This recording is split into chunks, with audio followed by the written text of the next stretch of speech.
Hey guys, and welcome to another tutorial. Today's video is going to be over a fly I call the Northern Deceiver. It's kind of like a spin-off of 3 or 4 flies that I've tied and seen from other people and kind of incorporated into my own fly. They're about 5.5 inches long. I posted this one on Facebook last night, and one of my buddies wanted me to make a video over this one, so that's what I'm going to do for you today. This one also consists of a 2-watt Gamakatsu B10S stinger hook. Like I said before in yesterday's video, the stingers are just nice because you're almost guaranteed that hook set with that down eye, because when you pull that, it's obviously going to go either up or straight, leaves that point horizontal. Good hookups with it. Alright, and this one here, this is a silent one, doesn't make any noise or anything, but I'm going to shove a rattle in this other one. I'm going to show you how to do that. It's actually the first step. So what you want to take is some plain chocolate body tubing. Use junk scissors or really thick scissors or your cheapos for that, because it's thick stuff. It's like cutting lead wire. It's going to destroy your scissors. What I'm going to do here is I'm just lighting up the end and sealing that so I have a real good tie-on spot, because this stuff's hard to work with. When I do that, I'm making a bump all the way around it, so it's going to be hard for the thread to slip off. And on this side, I just want to do a light singe, just so I can get 2 or 3 of them, each of these little strands to stick together, so it's not falling apart when I shove in that rattle.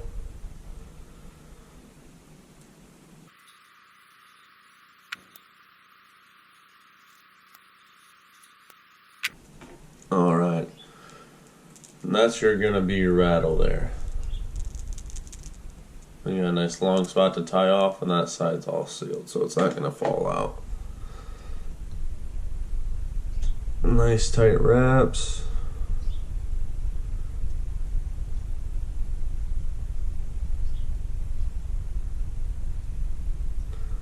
Bring this part about where that shank's going to start bending, so that way it's just going to kind of taper off the back of it.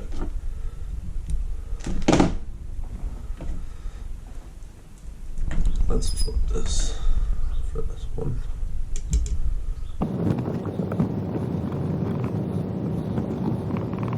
Try to get a nice flat area there, because that's where I would start tying on some furs and feathers.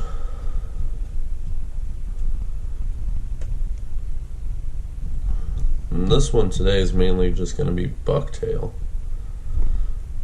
Shove that rattle to the side.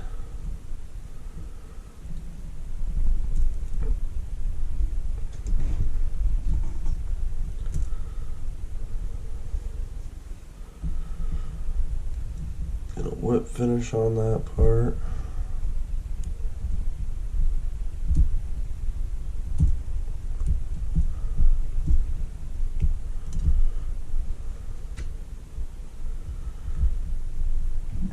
And it was some Zap-A-Gap.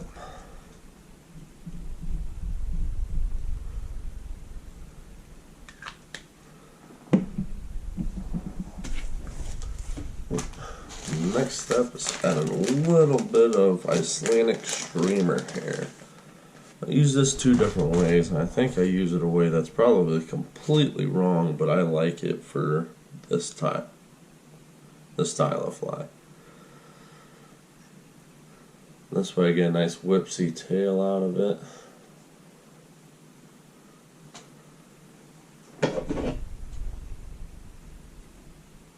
But that, I guess the unordinary part of how I use it is the very, very last step, pretty much right before I put on the eyes. What I would do with this is take my comb, get out all those thin fibers.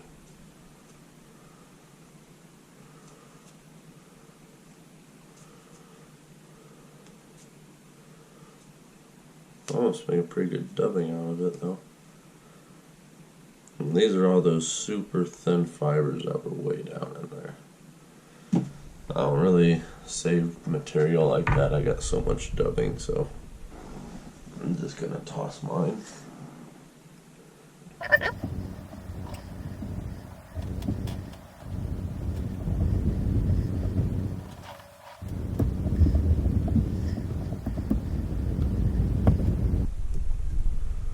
And then you have some of this material is kind of hard to use. It's fragile a little bit.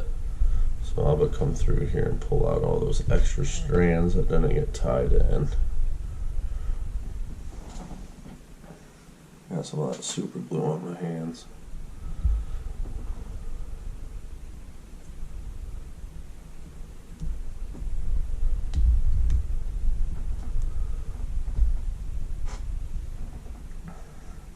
Maybe throw a hair more on there.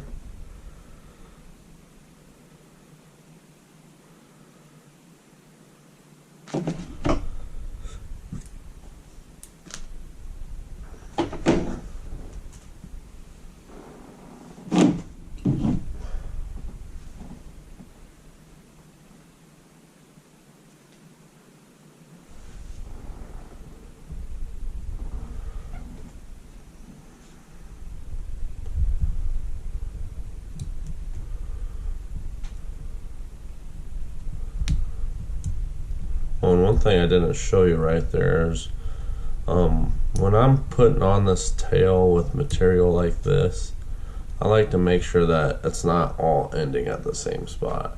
Therefore, there's multiple different length strands in here. So you have a few that are pointing out right at the tip, and it kind of tapers as it goes through. That'll be perfect. Snip off some extras.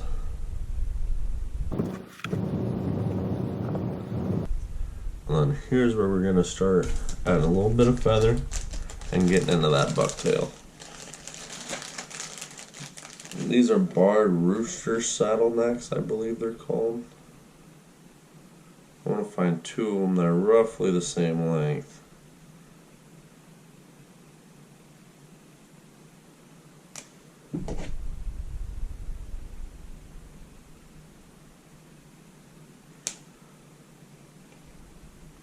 That'll be a good one for later.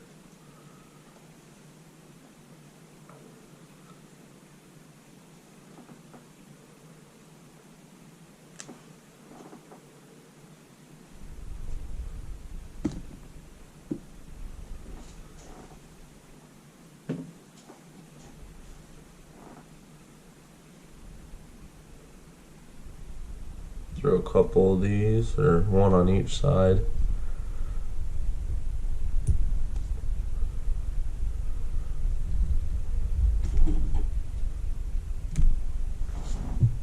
I want to make them the same length.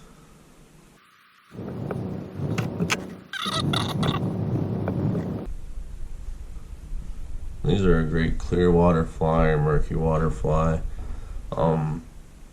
I've never caught a bat or a pike or a muskie on one. That's what they're intended for, and what I see from the videos of guys who use flies like this using. That's what I intended to use. I have caught bass on flies like this. So it's very productive. But just fun chucking some meat is on a fly rod. Because everybody's used to throwing real tiny and dainty stuff like this little nymph I make, but look at it, the size of this other fly. It can't even compares to the size of the rattle that I'm using in it. And there's flies that even get a tenth of the size of that. So that's why I call this chucking some meat. And let's add some bucktail.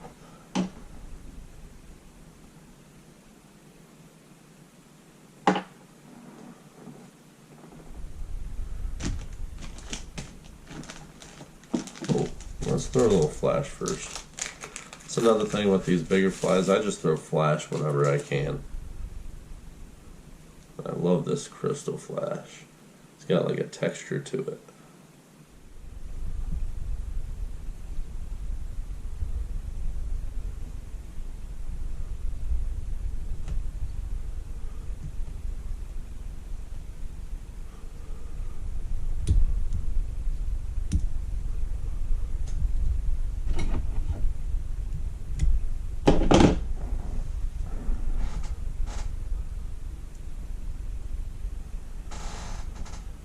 little crystal flash. Just adds some, I guess, effect to the lure a little bit more. Might intrigue them. Let's start with white. I like to throw a little small layer of white to get it started, and then I'll stack on some red. Let's find some longer strands. There we go. This is just the natural bucktail. No dye to it.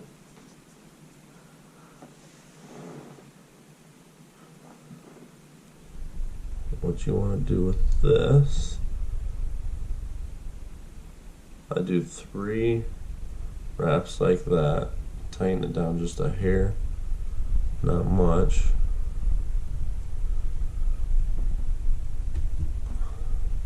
I'll use my thumbnails, my fingernails, I just kind of twist this around just to spread it out.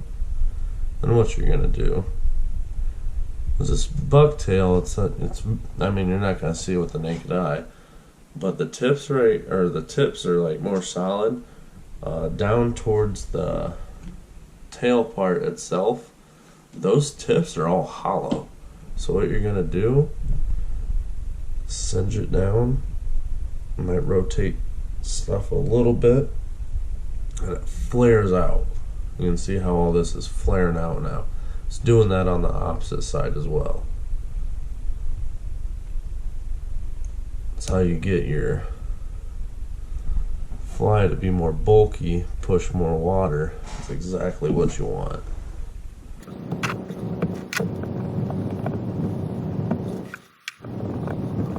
I've created that big bump there is going to help me to flare out this red even more.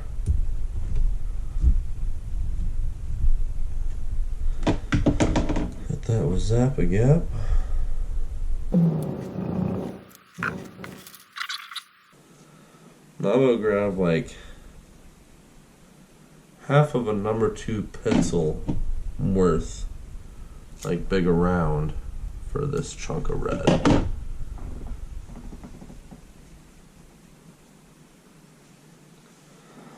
It's going to add a lot of color.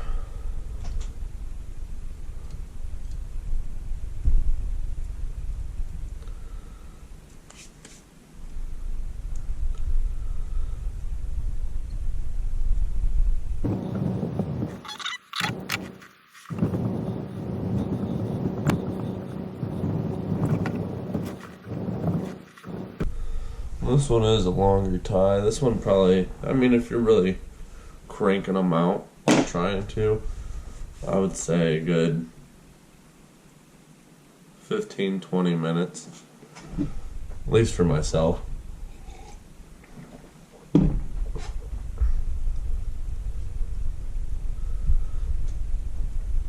No, I'm not saying that as in like I'm a fast tire. I think I'm kind of a slow tire, but it's just because I like to be really precise. It's not like the fish care that much, but it catches my eye more. Right here, we're getting back to the white. That's all the red I do right there, except for I would throw another couple feathers. And this one's kind of like that one's a chartreuse pattern. This one's more like a bleeding shad pattern, if you want to compare it to anything. Now, find some nice long white fibers.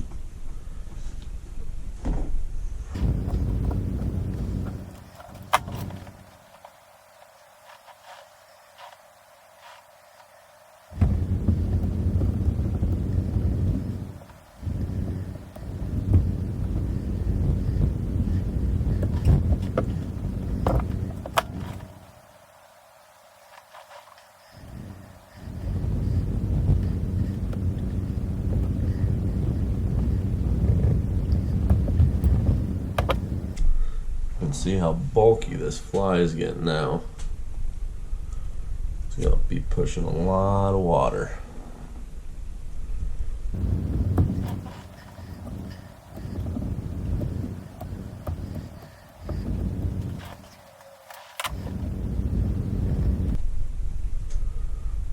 right here, I'm going to throw in a dumbbell eye to get that weight distributed right, just how I want it. So I'm actually going to flip this over.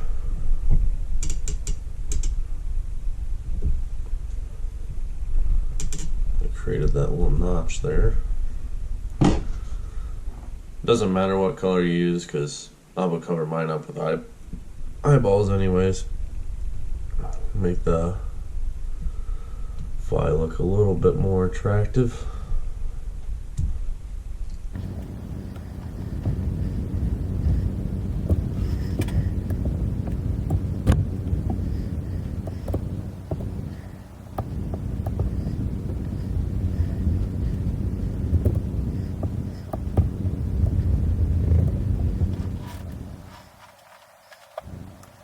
Right here, I'm going to add those other 2 feathers that I pulled out earlier.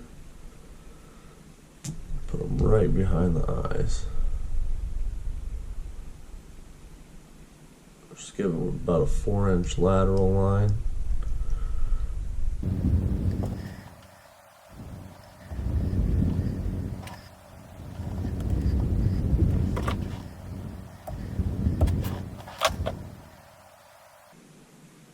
Just grabbing a little bit of flash to throw down the sides.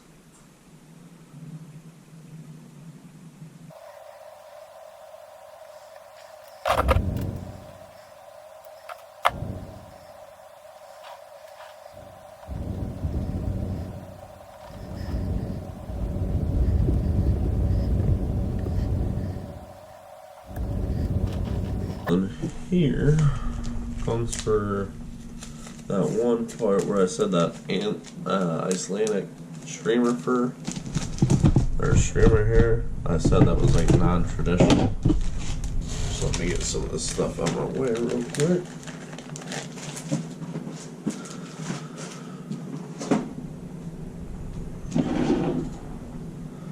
So right here I'm gonna create one of those dubbing loops.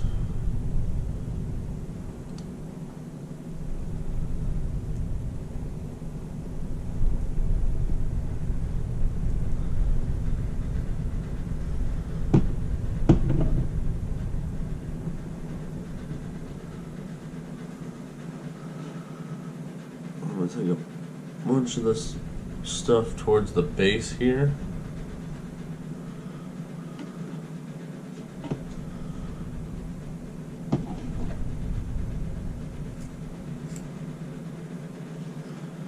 I'm going to create a kind of a fluffy head with it.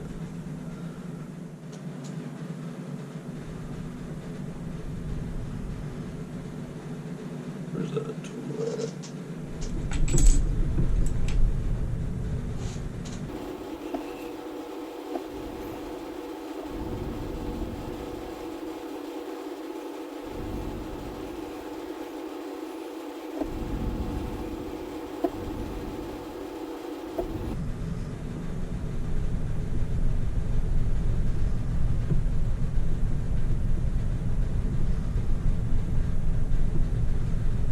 Just spin that up.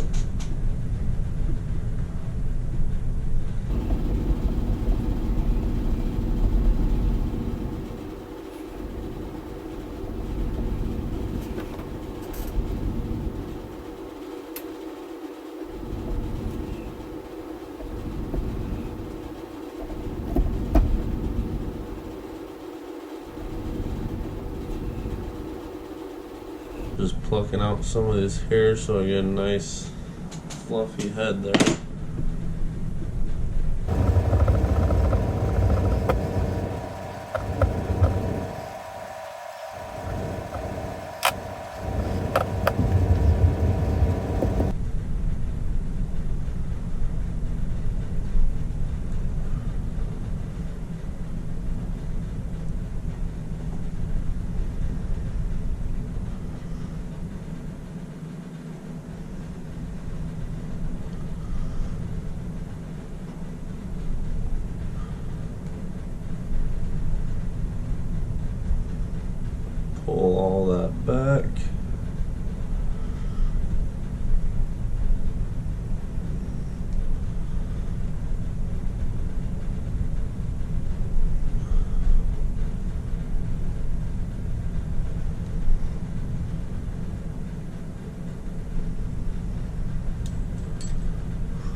just need to go through and comb that all out.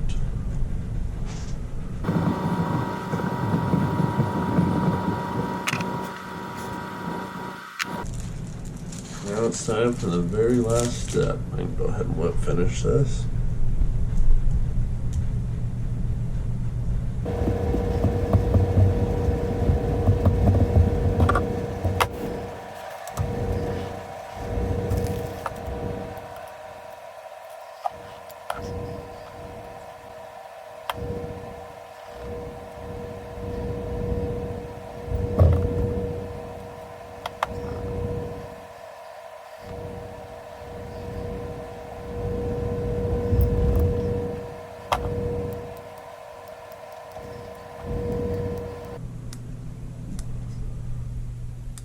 Just trimming up the head a little bit to give it that nice perfect shape.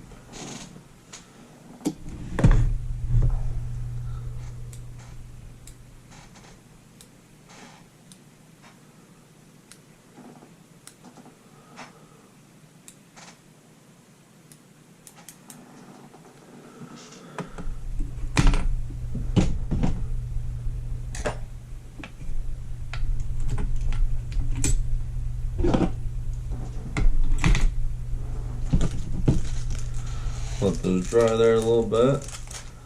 I'm going to hit it off with some UV finish between the eyes just for extra security.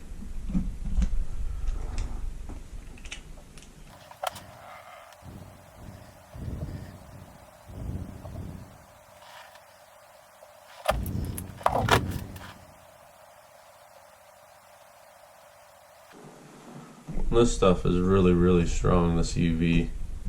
And it dries so fast. And now,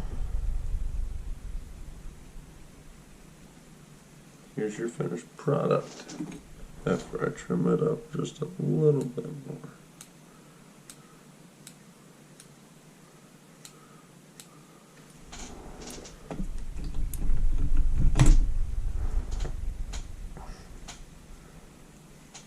And that's what I call my Northern Deceiver.